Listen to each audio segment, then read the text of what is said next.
Thank you for stopping by Ballistic BBQ. On this video, I'm going to be doing a quick review of the Golden's cast iron Kamado.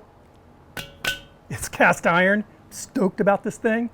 They're going to put it to the test by cooking a really beautiful USDA prime brisket. Let's get going.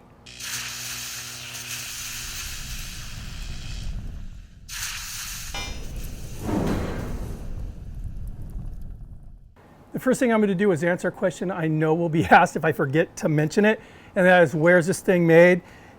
It is made right here in the US, and the really cool thing is all of the raw materials that went into making this were produced here in the US. So this is made in America, boys and girls.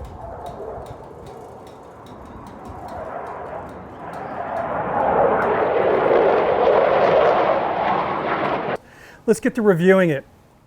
So as it says in the title, and as I mentioned in the opening, this thing is made of cast iron. The cooker is made of cast iron, and this thing is a beast. So the cooker alone weighs 334 pounds, and with the cart, it's 460 pounds. Like, again, just solid steel. I mean, I could sit on this thing. It's crazy strong, like overbuilt, and I love it. So this one here was upgraded to the stainless steel shelves, and standard is stainless steel lower damper. Again, very heavy duty. It's not flimsy like some of the ceramic cookers I've cooked on. All of the stainless steel is aircraft grade 304. Has a stainless steel tell-true thermometer, and it ranges from 150 all the way up to 750 degrees Fahrenheit. Lid damper is a very basic steel damper, but it's very firm, so it's going to hold its position when you open and close this lid. This entire cooker is powder coated with a heat and weather resistant powder coating, and it's got a really nice look to it. I mean, it looks classy. So I mentioned I have the stainless steel shelves, and again, the standard material is that Trex material. These things are huge. 21¼ inches, I think both sides. Yeah, 21¼ inches on each shelf. I mean, this is huge. So this entire cart is made of square tubing, and it's welded, powder coated, and again, extremely strong. The cooker itself comes bolted to this cart, and the only thing you need to do as far as assembling this is put these shelves on. And basically the way the shelves are set up is they just plug into the square tubing with a total of 8 stainless steel bolts. And after getting this off the pallet and unwrapping, the plastic protecting wrapper, it took maybe 10 minutes to assemble this, which is unheard of. I own 3 ceramic Kamados and a little bit more than 15 minutes of work, and definitely a 2-person job for each one of those. This thing was very easy to put together. As far as moving this around, I mean, one person easily do it. I love history, and whenever I go visit another town, another state, I love going to eat at historic spots, places that are significant historically.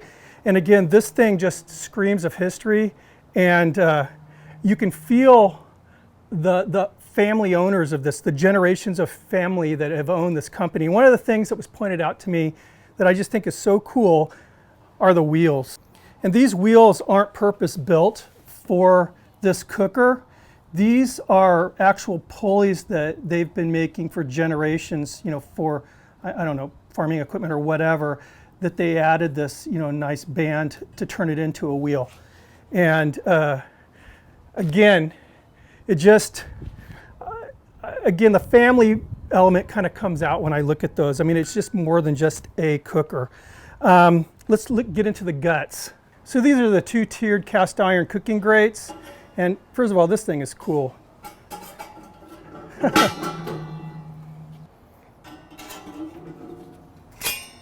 So I'm asking you guys, have you ever seen a firebox on a Kamado like this? This is humongous, all cast iron, one piece, again, built to last. So when I say 2-tiered, obviously it has these legs here, so you can get down and dirty, get close to this if you want. Some, hotter direct grilling. Then again, you have setup zones here. Now, of course, if you're going to do the low and slow, you need to have a diffusing plate. And this is what they're calling a searing plate, but it acts as a diffuser as well. Cool thing is, again, you can go low and slow with a steak, then pop open the dampers, let this thing get charged, and you can finish it off with a nice sear. So here's what I'm picturing. It'll set up like this. Going low and slow right here. Then when I'm done, pull it off, let it while the steak's resting. This thing's coming up the temp and then finishing off with a nice sear. One of the nice accessories that Golden's offers is a firebox divider. Very simple, has legs, which I like. You can move it around. This way you can set up true 2-zone cooking. Then of course you can also add on to create multi-level cooking. I mean, again, very well thought out cooker. Now I think one of the most important things of this cooker, feature-wise, is this hinge. Well, the hinge, first of all, look at this monster spring. I mean, this thing is ridiculous, but it makes opening and closing this thing easy as pie. I mean, my wife is very petite and tiny, and she can open and close it with no hassles at all. But this hinge is actually integrated into the cooker itself. You'll notice there's no bands. Just watch this. Very easily closes, very easily opens. So I think anyone who has owned or owns a ceramic cooker, ceramic Kamado, they'll get the significance of not having a band on the lid here. Eventually in time that steel stretches, the lid will misalign. I mean, it becomes a hassle. You'll lose that nice seal. This thing, it will never happen to. I mean, this, again, it's a monster. And one of the things I like is they have this kind of a, well, I'm going to call it a motto. Just, I've heard it a few times in talking to these guys. This is built to last, and it's going to be something that your kids are going to be fighting over after you pass, and their kids are going to be fighting over after they pass. It's going to be passed through the generations. And yeah, the thought of my grandkids cooking on this when I eventually have them. Knock on wood, my son's he turned 17. He turned 17 in a few days. So knock on wood, not a grandfather yet. But anyway, the thought of my grandkids eventually cooking on one of my cookers is a kind of a nice thought.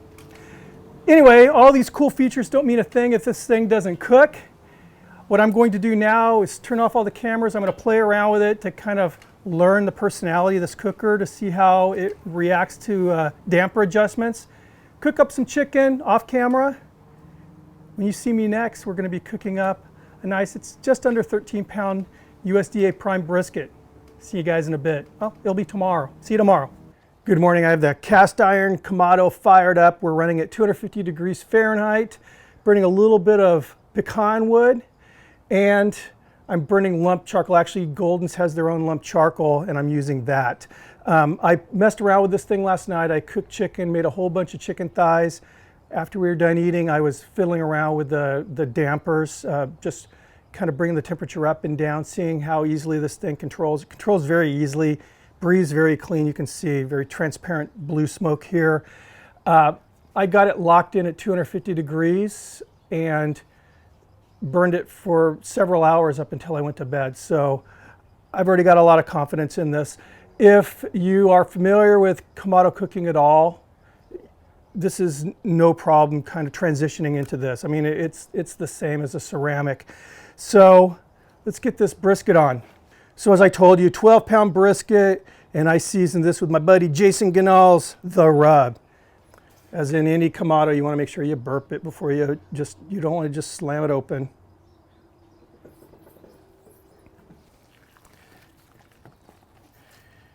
And we're going to go fat cap up on this cook.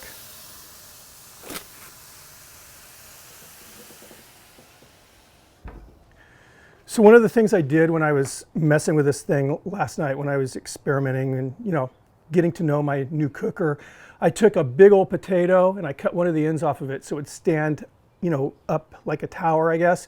I took 4 temperature probes and stuck them through the potato, so I was able to set the potato in the center of the grate here. I was able to measure it at different levels, starting out at grate level, going up. Typical with Kamados when you're cooking, with that diffuser in, that heat's coming up and then convecting down.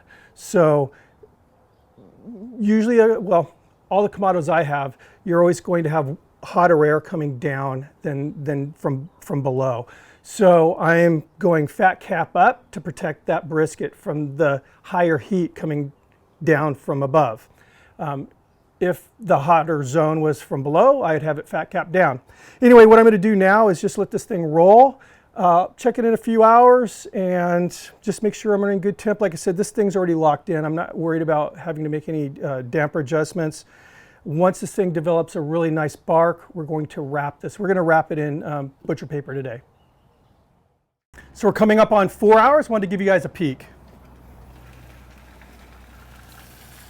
Got some gorgeous bark. A little bit of puddling there. Normally I would have liked to have placed, you know, a piece of like the little chunk of wood underneath to kind of help it bow, but I forgot. That was the trick I learned from Harry Sue. It was a great trick. Anyway, we're just going to let it rock. Let me see. Hold on. This cooker has been rolling steady. I haven't had to do any adjustments on it at all. I'm probably looking at another 30, maybe 40 minutes. The bark is starting to set up really nicely, and once it sets, I'll be wrapping it up in some pink butcher paper. Okay, we were right about 5 hours, and bark is set. It's looking really good.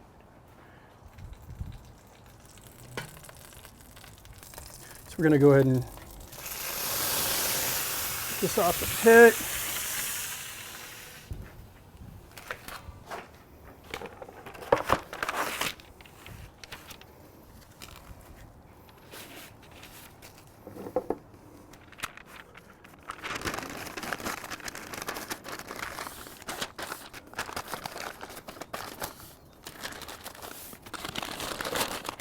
Turn that up a little bit.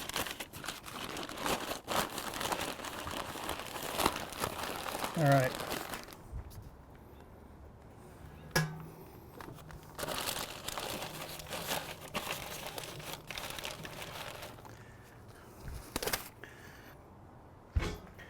So we're just going to go until it's tender now, and it's actually feeling pretty darn close, so I don't think we'll have too much longer to go.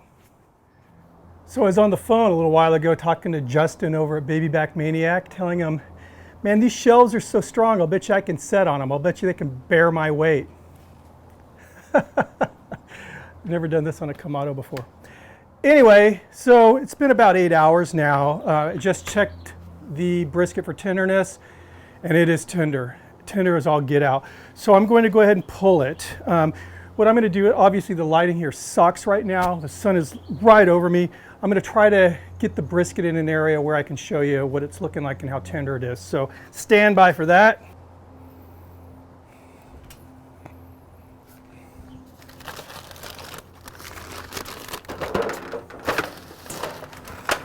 But you can see how flexy this thing is. It is tender.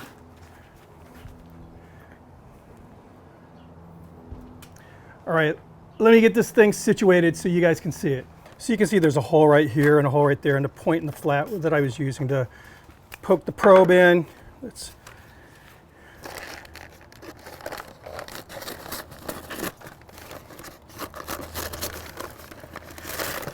first of all,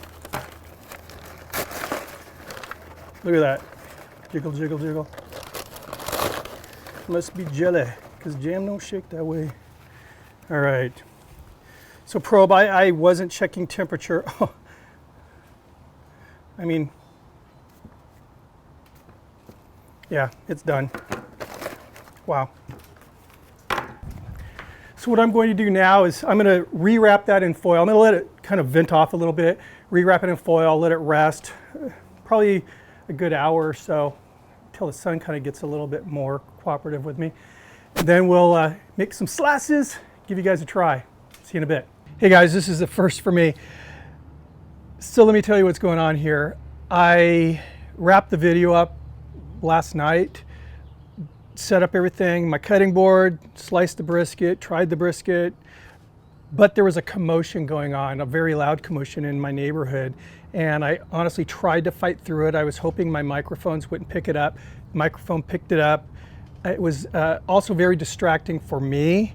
So I was not altogether there. A little ADD going on, so it was just, again, didn't come off the way I wanted it to. So I felt motivated to kind of reshoot the very ending, because, you know, honestly, this isn't really like a brisket tutorial cook video. It's more of a review of the cooker, that Golden's cast iron Kamado. So we're going to talk about that. You're going to see plenty of footage of the brisket, so you'll see what it looked like. First of all, cooking on this thing was very easy. If you have any experience at all cooking on a ceramic, no problems. The transition from the ceramic to this, I mean, there was really no learning curve. It behaved very much like any of the ceramics I've cooked on. I know I'll get a question probably as far as fuel consumption. It was amazing as far as the fuel consumption. It wasn't eating a lot of charcoal, and it maintained the temperature extremely steady. I mean, like ridiculously steady. In fact, I went ahead and left the temperature probe running so I could monitor it remotely. Excuse me. After I was done with the video, instead of shutting down the dampers and everything like normally I would, so I would preserve some lump for another cook, I wanted to let it run. And right up until I went to bed, it was running at 250. Right now, it was lit 27 hours ago, and it's 150 degrees in that cooker. So it's still hot, you know, which is pretty amazing. So very pleased with that. The brisket came out very, very moist, very, very tender. That cooker is it's a very moist environment in there. Never had to spritz it, never even thought of adding water. So all in all, it was a very wonderful experience, great food. Again, that was only the second cook, and I went ahead and went with a brisket, but it was based on the results I had from my first cook I did, which again was I did 8 chicken thighs.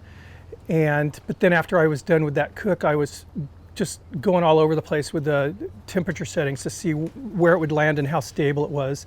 And it proved itself to me, so I felt pretty comfortable going with the brisket. I'm chomping at the bit to do like an epic reverse seared steak on this, so I think that's going to be my next video. Let me know what you guys think. Anyway, last night I did a cheers to you guys with a Kona Brewing golden ale. And I'm going to give you guys a cheer with a protein shake today. So again, I hope you guys enjoyed the video. Check out Golden's cast iron. It's again, I'm very happy with the product. And the thing I really like about it is you're getting a lot of bang for the buck when you look at what you're getting with the standard package. Compare it to any of the top Kamados out there, and I think you're getting a better deal. And again, this is a legacy kind of a cooker. It's going to be around. It's going to outlive me. I'm telling you that right now. So, see you on the next video. If you're not subscribed, please do so. It's totally free. If you are subscribed, make sure you ring that bell. If you like this video, again, thumbs up, please. If you don't like it, give it a big old thumbs down. And I always recommend that you do that twice. That way I know that I need to improve myself. We all need improvement. Anyway, I'll see you in the next video. Cheers.